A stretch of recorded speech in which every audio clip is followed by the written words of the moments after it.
tipsnya nomor satu adalah Anda harus yakin dulu bahwa diabetesnya tidak terkomplikasi ya.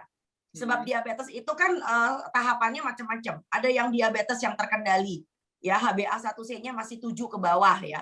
Ada yang diabetes yang sudah harus menggunakan insulin, bukan cuma sekedar obat diabetes oral saja. Tetapi juga ada juga diabetes yang plus dengan komorbid lain, seperti misalnya dengan gagal jantung, dengan gagal ginjal gitu loh ya, asam uratnya tinggi. Tentu beda banget gitu loh ya. Jadi barangkali akan lebih bijak kalau seandainya Anda memperhatikan sinyal-sinyal tersebut gitu ya. Jadi jangan sampai Anda kelolosan ketika gula darahnya ini terlalu anjlok atau terlalu tinggi, atau kemudian orang ini makannya tidak seimbang misalnya demikian. Karena beliau itu pengen sehat tapi takut dengan karbohidrat, maka betul-betul karbohidratnya tidak dimakan, tapi lauknya itu isinya apa ya? Gado, nek orang Jawa ngomong gado. Jadi isinya cuma lauknya aja yang dimakan. Jadi misalnya ikannya dibanyakin, makan telur gitu ya. Akhirnya orang ini mempunyai over nutrisi dengan protein. Nah, yang kita takutkan justru kalau kita punya makronutrien ini jomplang, maka yang terjadi adalah ginjalnya terbebani dengan berat. Nah, banyak orang tua yang juga nggak ngeh bahwa dia pikir dengan saya makan lauk tinggi protein tapi minim sekali dengan karbohidrat, maka yang terjadi justru kebalikannya, ginjalnya semakin payah. Tetap juga nggak beres karena orang ini kan harus membutuhkan lemak yang sehat dan protein yang cukup. Harus tetap gizi seimbang. Sekali lagi semuanya adalah tentang sehat dan seimbang. Karena badan kita membutuhkan semuanya. Oh ya, tadi belum semua ya. Jadi pertama adalah makan besarnya itu harus Anda lihat untuk orang tua seperti ini. Balance atau tidak. Ya jadi sekali lagi jangan sampai dia melihat bahwa saya tidak mau makan nasi tapi juga sayur dan buahnya kurang. Ya sebaliknya dia hanya cuma sekedar makan tempenya, makan tahunya, makan ikan, makan ayam. Jadi sekali lagi protein yang terlalu berat itu terlalu berbahaya untuk ginjalnya. Kedua, tentu harus kita perhatikan rehidrasinya sekali lagi ketika buka puasa. Seberapa jauh orang tua juga mempunyai jumlah air yang cukup.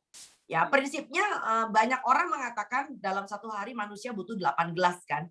Bahkan ada yang membagi, ketika buka puasa minum 2 gelas air. Lalu setelah sholat maghrib habis makan minum 2 gelas air udah 4 gelas. Nanti besok pagi nanti malam sebelum tidur minum 1 gelas. Gelas kelima. Besok pagi ketika sahur minum 2 gelas. Sebelum imsak minum 1 gelas. Kok saya pikir kayak susah juga ya orang digituin gitu ya. Kita punya prinsip bahwa minum sampai pipis tidak berwarna. Ya, jadi artinya pipisnya jernih. Itu yang penting. Ketika kita puasa tentu saja kuning dan pekat. Tetapi Anda harus kejar ketika Anda berbuka. Ya, tetapi sedemikian rupa jangan sampai tidur juga terganggu karena airnya kencing-kencing. Nah, itulah sebabnya saya wanti-wanti, tolong apalagi yang sudah senior. Udah deh teh sama kopi dipinggirin ya. Nah, kenapa bisa begitu? Karena teh dan kopi itu sifatnya diuretik.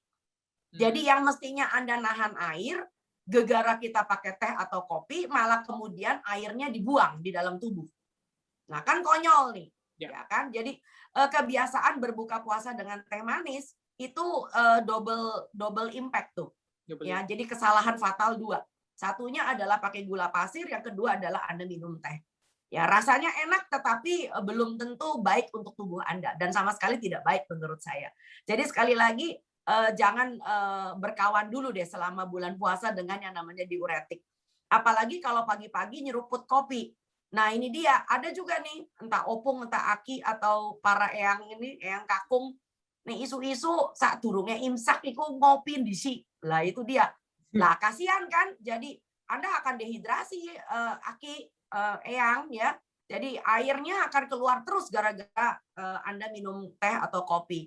Dan yang lebih konyolnya lagi kalau diminum bersamaan dengan jam makan, maka asupan zat besi akan menjadi anjlok. Karena kopi dan teh itu sifatnya menghambat asupan zat besi. Terima kasih sudah nonton. Jangan lupa like, subscribe, dan share ya.